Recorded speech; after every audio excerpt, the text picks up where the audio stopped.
and particularly keen on the background to our lives. It puts our lives in context, our families in context, and so sort of social history. So over to you, Willie. Bali or Ev Gallier imagine, agus Kate Mila Faltro Evan Shaw, is ono more dumsa, gur hug Mihal, Quiradum, Chapton Shaw, agus couple sweenev a Reinschliv, fui Cursi Stara, agus fui clan Ievig, agus Bejar gur sort impostor Misha Freshen, just a few words about myself.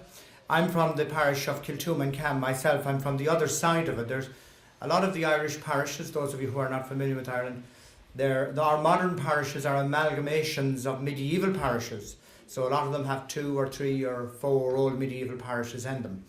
Ours is very fortunate, it's just 2 medieval parishes, Kiltuman and Cam. And it's kind of unique in our own diocese in the sense that the 2 names have survived. So it's very important that you say you're from Kiltuman and Cam. We've even got the parish priests around to saying it in the last 10 years, which is great. So I've been involved in history, and there are some people sitting down there who've heard me speak before and who probably might be a bit tired by the time this is over. But I'm delighted with the opportunity. I suppose while I'm an imposter, I have a slight connection in the sense that my wife is a first cousin to at least 3 people down there, Claire and Attracta and Anne from Barrymore. So that's a slight little connection that I have. Y me gusta decir también bienvenidos a los Hivis de Chile y qué bien que puedes estar aquí con nosotros para celebrar. De nada. And now I suppose we better go to English, I suppose. Would that be a help now, would it? Just to share a funny little story with you at the very beginning. As Father Joe was speaking there, you know, you're always trying when somebody is doing that to bring your mind down and to, you know, to contemplate and everything. Everything was going lovely until he asked for a light, and there was no light, and somebody produced a cigarette lighter. And we had a school function back in my school during the week, and somebody told a story about a former colleague of mine and who was one of my teachers as well. One morning in class he asked the class for a light, just like you did, Father Joe. And of course no boy would dare put up his hand because to have a match, he said, can I have a match? And so no. Nobody smokes in this class. Great. So he was a bit frustrated anyway, and he sent a young fella out to the classroom next door. And same question. Mr. I won't say his name, in case some of you might know him. Mr. X wants a match. No response anyway. So after a while, it was one of the Christian brothers who was in the classroom, Brother Murphy. So Brother Murphy put his hand in his pocket and he took out the cigarette lighter, just like you did. And he said, bring that out to Mr. Geraghty, was his name. So Mr. Geraghty looked at it anyway, and he said, that's not really what I wanted. Because he wanted the match to go. and the cigarette lighter was absolutely no good. So what I propose to do with you this morning is to kind of take a little meander, and that's what it will be, through the centuries and through various events, trying to go from, if I can, from the general to the particular, and towards the end then to bring it back down to your own family. Okay, that's the kind of way we go. And I suppose the first thing I'm going to start with is the county of Roscommon. Roscommon as a county is one of the, I think, only about 2 counties in Ireland which actually is based on the name of a saint, because it's Roscommon, and a Ross is a wood or a wooded area, and Saint Comon is the saint who founded a monastery in Roscommon. Now, here lies the first problem of early Irish history. Which Saint Comon is it? Which of the 20, when you look up the Saint Comons, is it? It's generally accepted that it's the Saint Comon who died in 743, who was the Abbot Bishop of Roscommon and Clonmacnoise. That's generally accepted. So we're one of the few counties that has its origin in the name of a saint.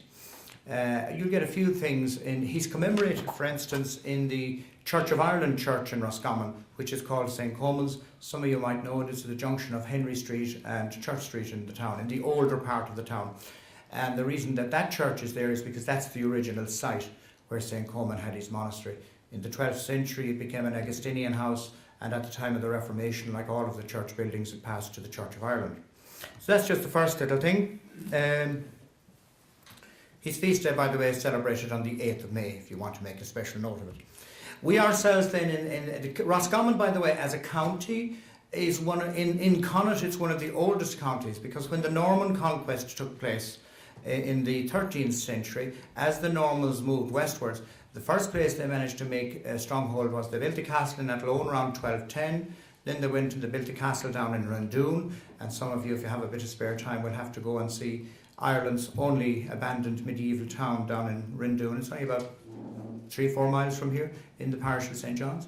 And they built that castle, and then they built Roscommon. And they tried to make inroads into Gaelic territory, starting in that part of East Connacht. And they broke Connacht into 2 sections. One they called Connacht, and the other one they called Roscommon. Now, it doesn't correspond to the present county. The boundaries of the present county were laid out in about 1607, following the Elizabethan conquest. And they didn't change at all then until 1899, when we lost the west side of Athlone. The Heavies, I know, have great connections with the town of Athlone. But the old town of Athlone, the central part, the government part of the town of Athlone, was all on the west bank. You know that because if you go to Athlone even today, the Irish town is on the east side of the river. So the official administration side of the town was on the west side, and it was all in County Roscommon until we ceded it in 1899, along with the west side of, the east side of Ballinasloe, for which we got Ballahadreen in return, right? And that's still a bone of contention, right? GAA people will know that Ballahadreen still plays its football in County Mayo, not in Roscommon. Now, coming back down, leaving the county and coming down here, this whole area of South Roscommon, extending right across into East Galway, roughly from Athlone up as far as Lanesborough and back into Galway as far as Lochray town today, was all a tua called Imania, the people of Mania Moed. And that was our tua, or our little kingdom. And there were a number of prominent families there. The main family in Imania are the O'Callig or the Kellys. So they're the main family in Imania. But the territory of Imania began to shrink under pressure from the O'Connors in particular, coming down from mid-Roscommon and further north. So that by the 12th century, when the reforms take place in the church, and the dioceses are laid out as we have them today, our Irish dioceses as we have them were all laid out in 1152. The boundaries were finalised and they haven't changed since. So that's why when you're looking at a map of Ireland, especially for visitors, you'll find that the diocese cut across county boundaries, but they don't really. It's the counties that cut into the diocesan boundaries. So when it came to laying out the diocese of Elfen, which we're in here in this area, the O'Connors had extended their influence south. So one of their subgroups here were the O'Fallons, who had their headquarters in Dysart and Cam. And because they had influence in this area and they were directly connected with the O'Connors, this part of the country became part of the Diocese of Elfen. And it's reckoned that that the present Diocese of Clonfert is roughly what Imania had shrunk down to by the 12th century. Okay, so we're in Imania here. The ruling families were the O'Fallons, and in Drum the ruling family were the O'Nyachten or the O'Nachtons, and the Nachtons were more prominent in Kiltoom than were the Fallons, although the Fallons had one important house in Kiltoom at a place called Lissygraham. So that's more or less where we are in terms of boundaries. Now, if you look around this area, you'll see, like you see in all parts of the country, plenty of ring forts. Those are earthen banks, usually with a ditch around the edges, and they're circular. And you'll see there lots of those, maybe up to 100 in the parish of Kiltoom alone. And these are all evidence of early settlement. It's reckoned that these were the places where both people and animals were kept for security from about the 4th up to the 15th century. None of the buildings in them survived because everything was of wood. So you have no physical evidence left apart from the circles themselves. Some of them are quite large and they were obviously for human habitation and would have had several buildings on them. Some of them are quite small and were probably used just for making sure the animals were safe at night. Because we didn't have currency, our currency was cattle, So minding your cattle at night was a very, very important thing, so they had to be kept in. Now, when we come down to Kiltoom itself, Kiltuama, a number of explanations as to what it might mean. Generally, kill in any Irish word, in the English language it's spelled K-I-L-L, in Irish C-I-L-L. Kill is a church or a cell, the house of a monk or a religious house of some kind or a little church of some kind. So that's the first part of the name. Kiltuama, Tuama could be a personal name. Some people think it means the mound or the tumulus, and some people think it's the word tomb actually. Kiltuama. And based on that, in modern times, the church for the parish, the Roman Catholic Church for the parish, is dedicated to the risen Christ, the Church of the risen Christ, Christ coming out of the tomb kind of idea. So if you go to the old church, it's a medieval parish church, built probably in the 13th century, most likely. No records of it. One of the problems with looking for references to Kiltoom is there is another Kiltoom in County Westmeath, and when you trace them back, the other things associated with it seem to always indicate that it's the Westmeath one you're looking at and not the Roscommon one. So there's a wall around the old, the church is on further towards Roscommon from here, and it's in on the right hand side of the road.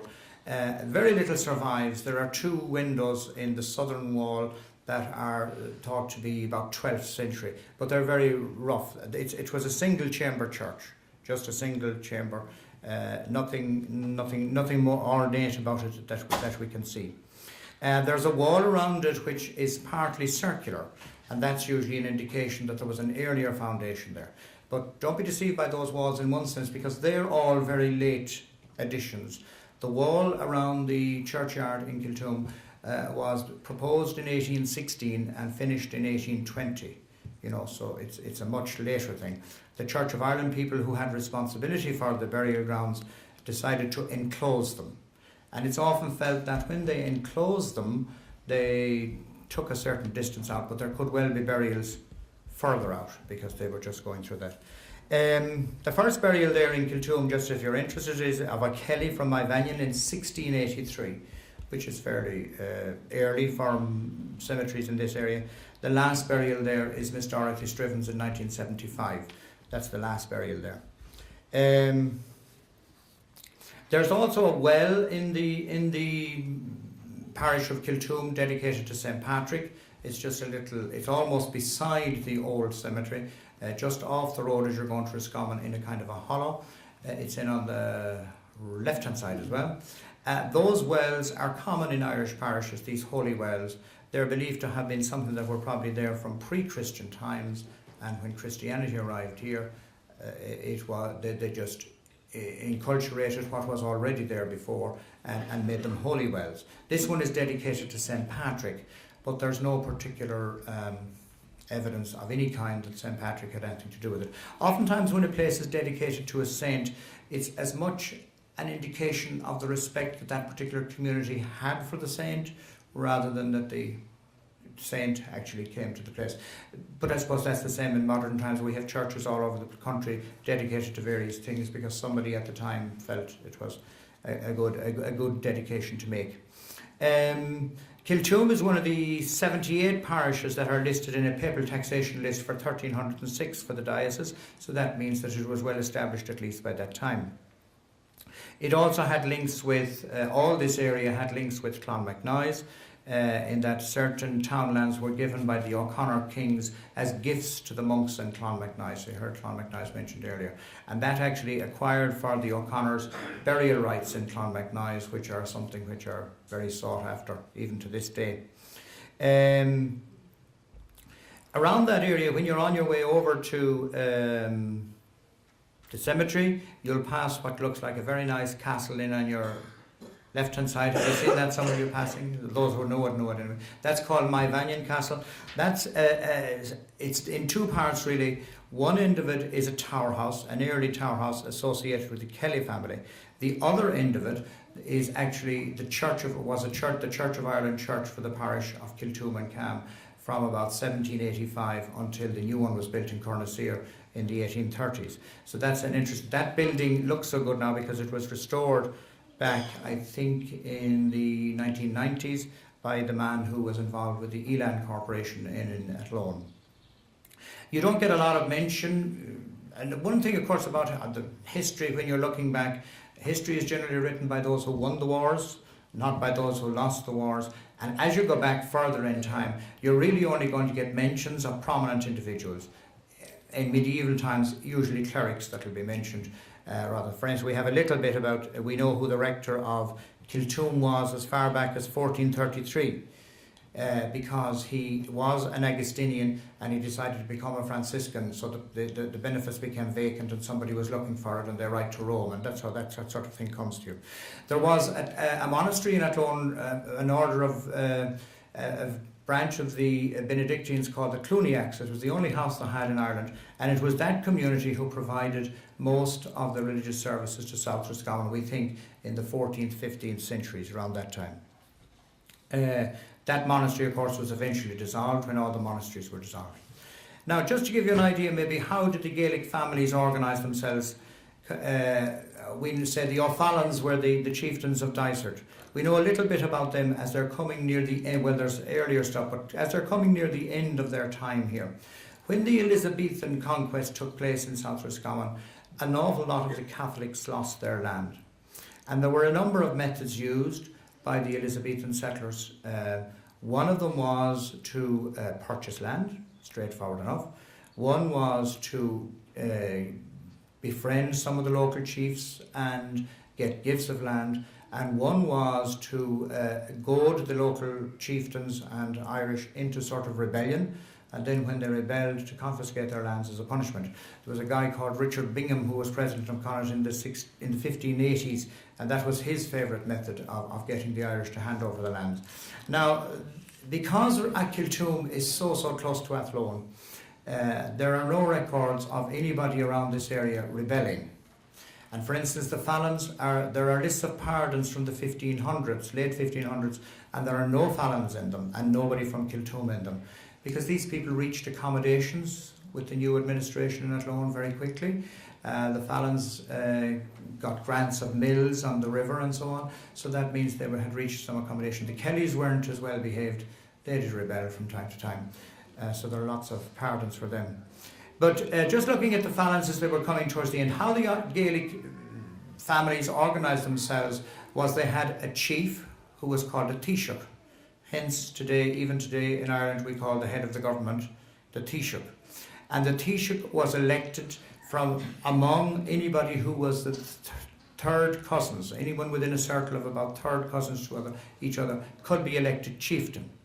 In 1578, Cufach O'Fallon was the chieftain of the O'Fallons, and he surrendered his land to the English and got what was called a regrant. Remember that when we were at school, there was a thing called surrender and regrant, and what that was, the English would give them back their lands in good title in the English courts. So actually Cufach O'Fallon is the first man in South Roscommon to do that, to give up his lands so as to get them back under a good legal title.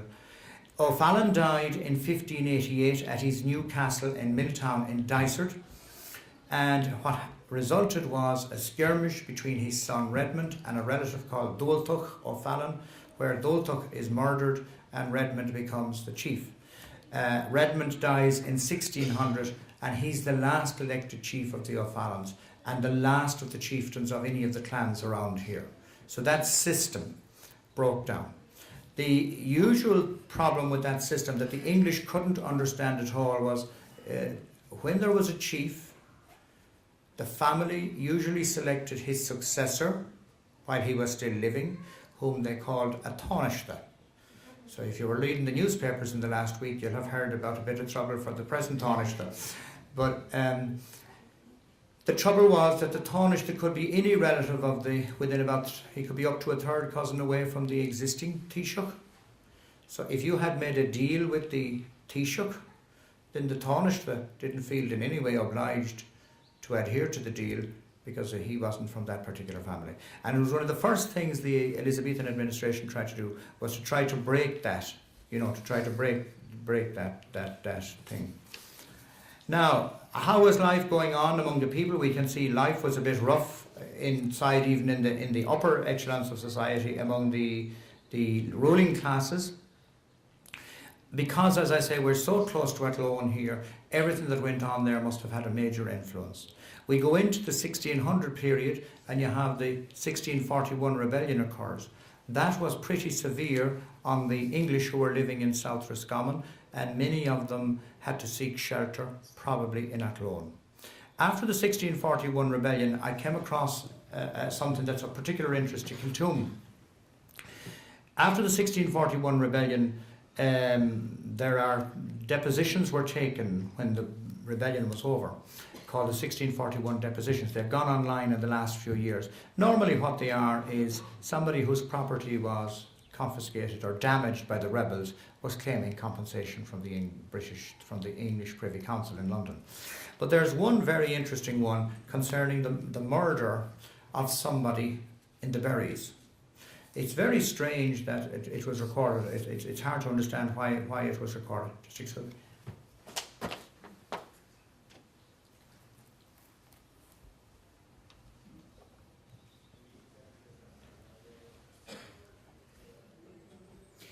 And it concerns an examination of a man called Rory O'Nocton concerning the murder of a man called Donogh O'Feely.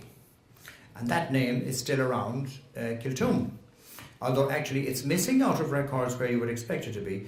But this particular examination took place in March 1652. And just read the first bit of it, I won't go into it all, but just to get the gist of it. The examinates say that about 3 years before this Allantide, and I need some of my legal friends to tell me what Allantide is, A-L-H-O-L-L-I-N-T-Y-D-E, some of the law terms I presume. This examinate was at the Great Berries near Athlone, where he lived with his father and mother. In his father's house unto this place William Kelly of Lisnabradog and Farrell Keegan came about 6 or 7 of the clock at night, and spoke unto the examinate, where they tarried till they supped. And when they had supped, they spoke to the examinate to go along with them to apprehend Donogh O'Feely, who answered that he would not go abroad this time of night, and yet they prevailed with him to go, alleging that he had an order from one Brian Kelly, a friar, to apprehend the said Feely and bring him to William Moore of Clonbigney, marshal for the county of Roscommon, for 18 sheep and 1 in-calf cow that he had taken from the said William Kelly's mother and sister. So these guys were going to settle this thing. Now this is all in an era when you don't have police. So Moore is in a place called Clonbigney. It's up in Top McConnell, where there was a very nice fortified house. So he had taken these things from William Kelly's mother and sister, and O'Nocton saith that whereupon he was induced to go with them, and said Feely's house, which was about then a quarter of a mile distant from their own, in an island, and being come there at about 8 or 9 of the clock, they found the said Feely in bed, upon whom they seized, and the said Keegan telling him that he was his prisoner. He answered that he was his prisoner then, and he might be his after in time. Another time, and the said Keegan, taking upon Feely's skein, which lay under his bed, do you all know what a skein is? Yes, his knife. Taking Feely's skein, which was under his bed, and I lost the line now, made him rise up and go into another house that was hard by, where they sat up all night, and in the morning about 8 of the clock, they went away and took the said Feely with them towards the aforesaid marshals within a little distance of the house, after they came out of the cot in which they had came in out of the island where the said Feely lived. Now that is a nice interesting little piece of information. He was living somewhere in the Berries, but in order to get to his house it was on an island, and that tells you that the water levels were a good bit higher then than they are now, and that some of the land in the Berries was surrounded by the lake. Probably the lake was still out there. That the said Keegan, and that he things fell to angry words, whereupon the said Feely, whereupon with the said Feely, and the said Keegan being behind him drew out his skein and stabbed the said Feely in the side, so that he lay to falling down. And the said Kelly being before him turned about and drew out his sword, wherewith he gave him a stroke on the head and another on the neck, insomuch that he fell down dead in the place. Now this is one of the accused. I see a man here who used to be in the guard, he's smiling at this. This is one of the accused, of course, nailing the case on the other two. He, of course, had nothing to do with it.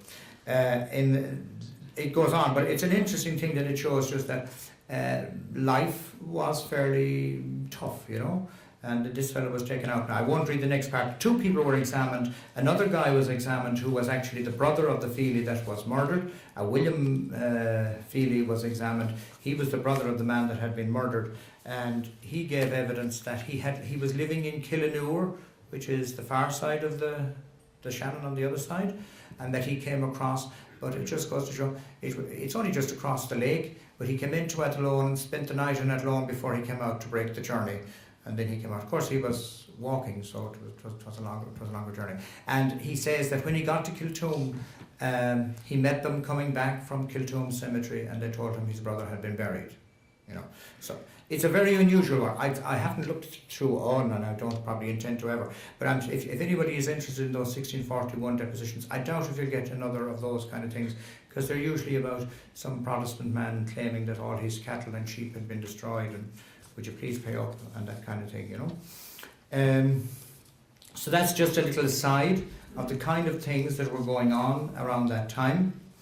That 1641 rebellion, of course, and going into the 1650s, that Cromwellian period, caused an awful lot of famine because crops were destroyed. So as a result, a lot of people would have died of hunger, and the population would be kept very low.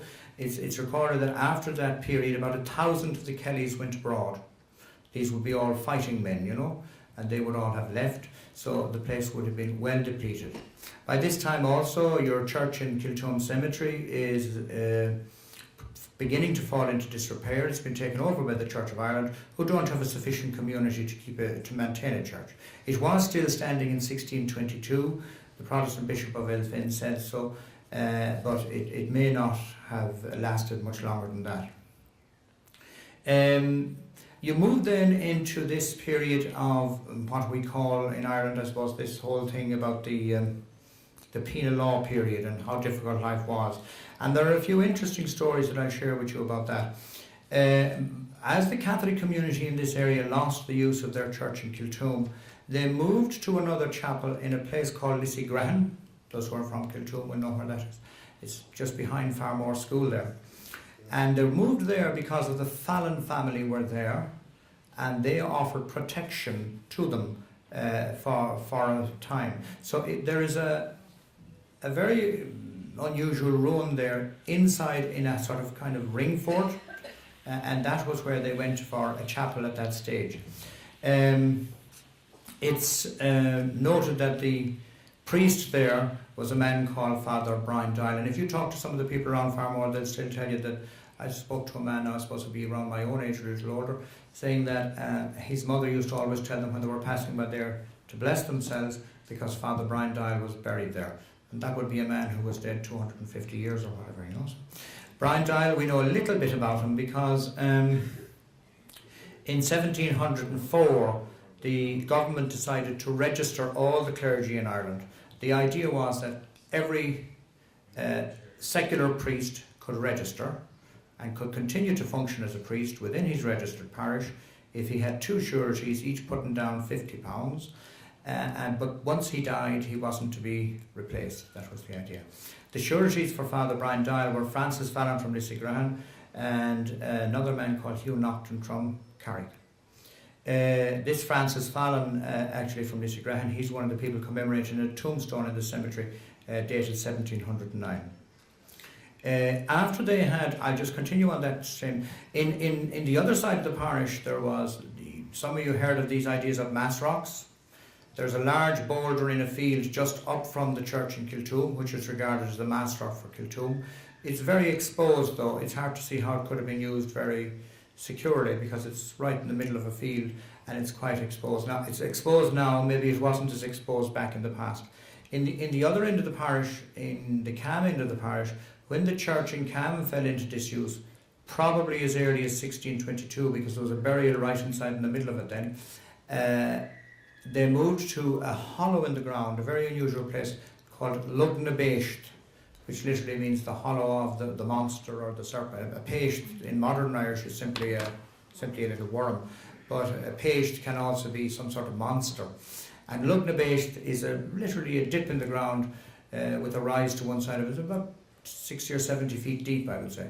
And you can clearly see a structure there, which is kind of like what I'm standing at here, where the priest could say Mass, because the priest, of course, would be facing with his back to the people, so therefore you can see where the priest stood for that. That's that's a very good example of a very secure place for Mass. Some of the others were not quite as secure. So you're moving into the 18th century period, and there's a certain toleration of the Catholic faith. For instance, there was a parish priest in Kiltoom called Father Anthony Flynn. He's recorded here as the parish priest in 1739 in a letter that was sent to Rome about church matters. We know a little bit more about him, that he was educated at Nantes in France. Now, he was parish priest here in 1739 and again recorded in 1748. He should have been keeping his head very low, but he actually wasn't. He's recorded in a document as a farmer, and he purchased 40 sheep for 2 consecutive years at the fair in Crockery in 1733 and 1734, which is very unusual that a Catholic priest would actually be out there in the marketplace dealing in animals. He's probably the man who appears in the quit-rent ledger for Kiltoom with 192 acres in Cornasir under the name Anthony Flynn. That's probably the same man. He just dropped the Reverend bit and he probably got away with it. But it kind of, I'm bringing that up to you because it kind of shows that while there was a very severe regime against practice of faith, on the ground there probably was an accommodation reached between people. And this man was allowed to continue his work. He's buried in the old cemetery in Kiltoom under a very nice tombstone, but unfortunately the weather has worn off the writing, and while I can read on it that the tombstone was erected by his nephew Daniel Flynn, cannot read the date of his death. But it'll be sometime in the late 1700s. He also appears, his name appears in the bottom of an Irish language manuscript that's now in the Royal Irish Academy, written by a man called Breen O'Farrell. I'll mention him a little later on. And in this he makes a note that someone called Edward Kelly is looking for Father Flynn's sticks as Flynn suffered from the gout. So he must have had a very nice pair of walking sticks if somebody was bothering to write them down that they were going to go look for them. If you're looking for kind of information from the 18th century, those of you who are interested in research, one of the best sources for Roscommon is a thing called the Religious Census of the Diocese of Elphin. Some people abbreviate it and call it the Singh Census. It was conducted in 1749 by a man called Edward Singh, who was the Church of Ireland Bishop of the Diocese of Elphin. And it records every household in the diocese at that time. If you look at Kiltoom and Cam together, there were a total of 2,045 people living here in 1749. And of those, only 2.3% were Church of Ireland. And that was why Singh did the census. He wanted to find out what proportion of the people he was working with were actually in his church. So around here, even though you're that close to Athlone, it's still as low as 2.3%. And of the 704 houses recorded of the 704 people recorded in Kiltoom, there were 2 ale sellers, 18 cottiers, which were somebody I'd say who had some kind of lease, 1 dancer, which I presume is a dancing teacher rather than a dancer, 1 gentleman, whom we know to be one of the Leicesters in New Park, 1 freeholder, that's a person who had some property and some landlord had declared him on a freeholders list so that he could vote for him. 7 hatters. Now, I don't know why Kiltoom had so many hatters. Maybe it was because they could go into Athlone and sell their hats. And you know, there's a phrase in English, he's as mad as a hatter. And that's from that 18th century, well, it comes from that 18th century. Because in order to make hats hard, they used to use glue. And from sniffing the glue, the hatters didn't always end up too well. So that's where that phrase, as mad as a hatter, comes from making hats and using the glue. There were 7 hatters, 1 miller, 52 servants, 1 shepherd, and 99 people returned as labourers. But if you're researching in the religious census of Elphin, labourer essentially means a tenant farmer. Probably gets the word labourer because he paid some of his rent in labour to the landlord rather than in hard cash. Okay, but there are too many labourers in the census as you go through it for them to be actually just labourers. There just wouldn't have been that many. There would have been they would have been tenants, because you see, when all these Elizabethan conquests were over and all the land had been confiscated and given to landlords, many of whom never lived here, the land was no good to them without working it, and all the work had to be done by hand. So they had to lease it back to the people whom they took it from in the first place, and to their subtenants again. So the people actually remained in situ. All that changed was the name on the bit of paper and who you paid the money to, you know. So that's how many of our families, like the Heavies and my own weren't here just yet, but they were on their way. Many of the families that you have, they're actually a long time in the same area. Like in that 1749 census, most of the names that are there are still in situ in the same locations, the same townlands today as they were in the middle of the 18th century. Nothing much has changed, and yet everything has changed.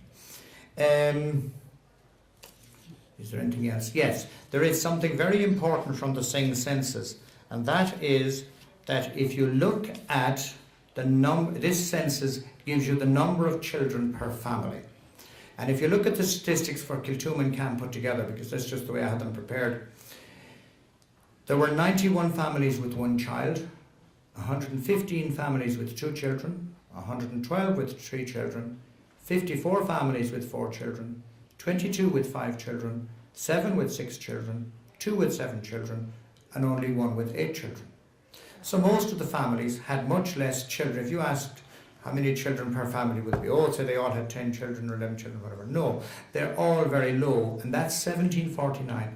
And they're low because they had just come through a very severe famine. There was a famine in Ireland 1742, 43, 44, which killed a higher proportion of the population than the 19th century famine.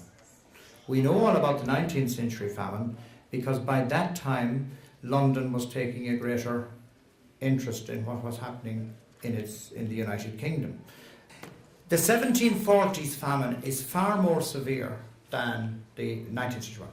The causes of the famine in the 1740s are bad weather. The frost came on in the spring and stayed, the ground was still frozen into the month of May for 2 or 3 years in succession. The result of that was that it couldn't be ploughed on time. And when it was ploughed, there wasn't enough time for the crops to ripen, because also only a very small proportion of the people were using potatoes in the 18th century. The vast majority were still dependent on grain. It's ironic that if you were one of the groups who were using potatoes in the 18th century, you survived the famine, because you had your potatoes and the others couldn't get their grain. But if you were, it's the other way around in the 19th century, if you were on the potatoes, you were gone. Now, because I want to speed it up, we'll skip over a few pages. Would that be a good idea? Yes. I suppose it would be wrong of me not to just, well, because of where we are here in the Hudson Bay, just to say a little bit about the house here. The Hudson Bay gets its name from the Hudson family. The Hudsons come to this area. John Hudson comes in the 17th century as a bishop to Elphin, as a Church of Ireland bishop, and it's from him that all of the Hudsons are descended. We know that they were here probably in the by 1775. There's a note in a Dublin newspaper of the death of the son of Thomas Hudson of Hudson Bay. So therefore they were in situ here and living here in the house that's here. The house would be back that side. It's the smallest, the first building you see when you come in. So the Hudsons were here in the 1770s. They're also important because Thomas Hudson and his son, probably the Reverend Samuel Hudson, they were responsible for a land improvement scheme, which is important in terms of Barrymore because it was reclaiming all that land that's on the Lough Ree side of the road going into Athlone. And all of that land was reclaimed by the Hudsons in 1797, starting in 1797, going right up into the early 1800s. And they had a scheme whereby they made drains And I think if you walk through those fields, you'll see lots of drains, lots of little drains trying to keep the water out of the fields. And they increased the fertility of the land enormously. And if you look, I have to go quick now, if you look at Griffith's valuation in 1855, you'll see the number of people living in Barrymore and Barrybig and Bogganfin as you went to town is enormous. You'd say, where do they all fit? But once the land was improved, it was very, very fertile. So they made a fortune, actually, by spending the bit of money on the reclamation. Now, I wanted to say something as well about the Leicesters were one of the biggest families to come here. They came here in the early 1600s, and for Kiltoon their importance is that they lived in New Park, where it used to be New Park House Hotel, and that was built by an Anthony Leicester, probably around 1723, 24, 25, because he purchased the land in 1722. And that family continued to live there, have a connection with the place right down to the late 19th century. The surname changed from Leicester to Smith or Smythe, because one of them, Leicester girls, married a Smythe from up in Westmeath, so the name changed in the thing. I started off this morning by just talking a little bit in Irish as well as in English, because you have to remember that for the history of most of this period, all the local people are talking Oscoilia.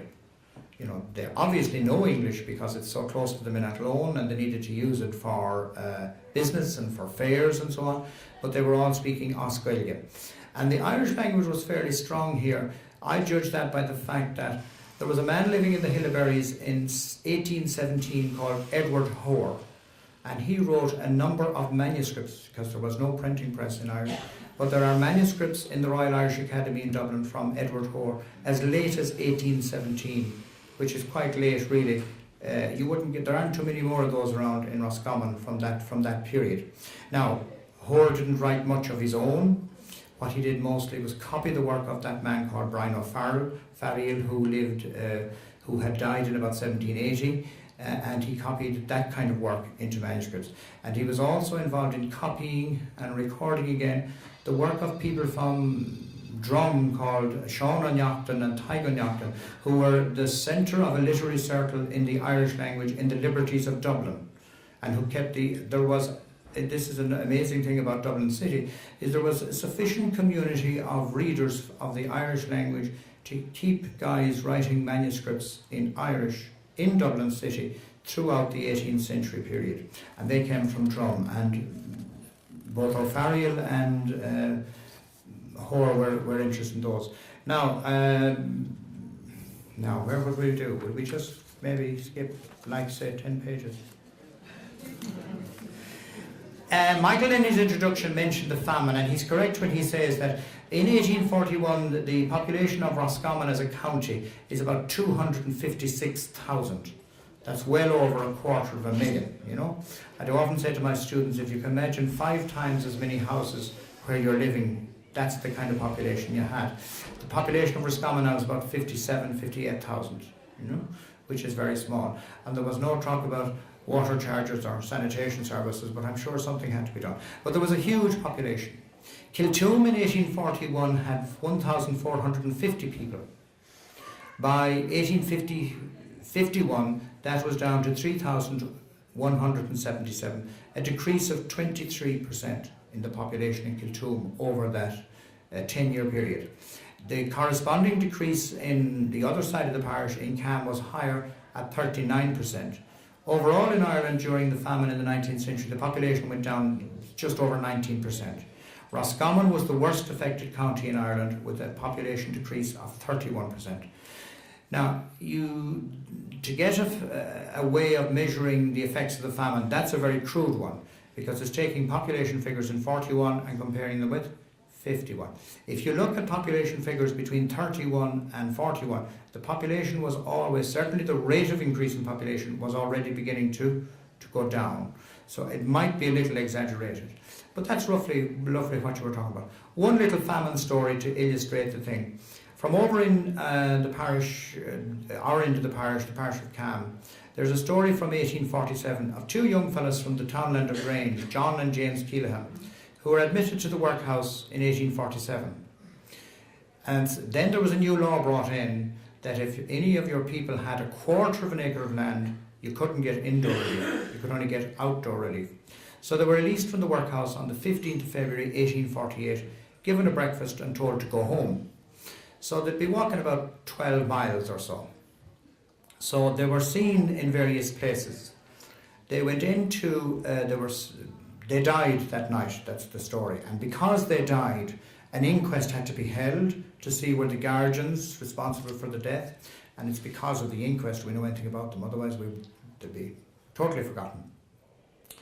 But on their way home, they called into various houses. One of the houses they called to was to John Gacquin's house in White Park. And John Gacquin would be your attractor. I'm just looking at you, you're the nearest to me. He would be your great-great-grandfather. We called into his house because he was on the board of guardians. And they were looking for something to eat, obviously. They weren't admitted. They went to another house, and the man gave evidence that he wouldn't let them in because his wife was pregnant, and he wouldn't let them into the house because he knew they'd be coming from the workhouse and they were sure to have fever. So he did let them into the barn, one of them. So one guy was found the next morning dead in the barn. The other fellow was found in a field over the road with a piece of turnip in his mouth. Both had died in the cold because it was snowing. But the relieving officer went to the village the following day to see what was the story at the home. And the mother was there. She was Mrs. Keelahan, but her name was Fallon. And she had a pile of grain in the corner of their house, and another son, and a stack of straw outside. And she was asked by the relieving officer, why did you send them into the workhouse? And all she said was, it's too late to ask that now. And that family, that's an example of like how destitute she must have felt, although she did have some wherewithal in the house, she had some grain. That family were gone out of that townland by 1855, but where they lived is still called Keelahan's Gardens. The Heavey family are not recorded in some of they're not in the 1749 census, which I find very unusual. There's a man recorded in Barrymore called Heaven, H-E-A-V-I-N, and I wouldn't doubt but that's a misspelling for Heavey. And I would personally, if I'm looking for that now at the printed version, but I would go back to the National Library and look at the manuscript version, because the girl who did the print-up version has a few mistakes because she doesn't know how we used to say things in South Roscommon. Do you know, because some names a letter gets misplaced. They do occur 7 times in the Tida Plotman books, and a number of times in the what do I call them? In the Griffiths valuation, a number of times. Now, here we are. When you go through the parish of Kiltooma and Cam Register, there are no less than 32 individual families of Heavies. 32. Now, many of those, 17 of that 32, it's a record of just the birth of one child. So I'd have a word of caution there, because sometimes there might be a Heavey lady who marries somebody from an outside parish, but if it's her first child, she will come back home for the birth of the first child. So, but there are 32 individual families. The Heavey occurs in Barrymore, Curramore, Dernesea, Capelisheen, Curraclaw, Gortacoosan, Bogganfane, Carrick and Armullen. Basically on the same line, stretching across from Barrymore, back through Curramore, back into Dernesea village and back towards Ballymalonan. And there were Heavey families there as well in Ballymalonan, that would be in Drum Parish. So they seem to be along that area. There were occasional families then. There was one family in Corroboy who were in Corroboy village, and they were there earlier as well. They're there in 1749. There are 5 tombstones in Camole Cemetery which record the deaths of Heavies. The oldest refers to a Catherine Heavey, née Feely, who died in 1778. Now that tells me that there should have been a Heavey family recorded in 1749. You know, if somebody dies in 1778, it's very shortly, it's only 25 years, 26 years after the census is done, but they're just not there. There's also a memorial to a Bridget Heavey who died in 1786, erected by her son Pat.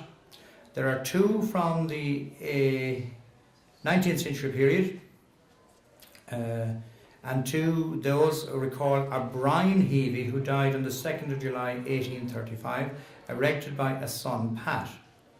Now, I suspect it's possible that that man dying in 1835 could refer to your family from Barrymore, because you go back, Bernie is for the man I knew, Bernie, Patrick, Bernard, Patrick, and Brian before that, dying in 1835, is just about at the right time to be the generation before that.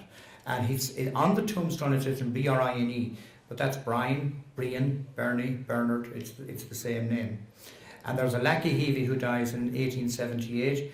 That name Malachy in the Heavies refers mostly to the Dernessee families. The families in Dernessee, there was always Malachy in those families. Okay, now I'd love to spend longer, but we better stop, will we? Yeah. Thanks very much.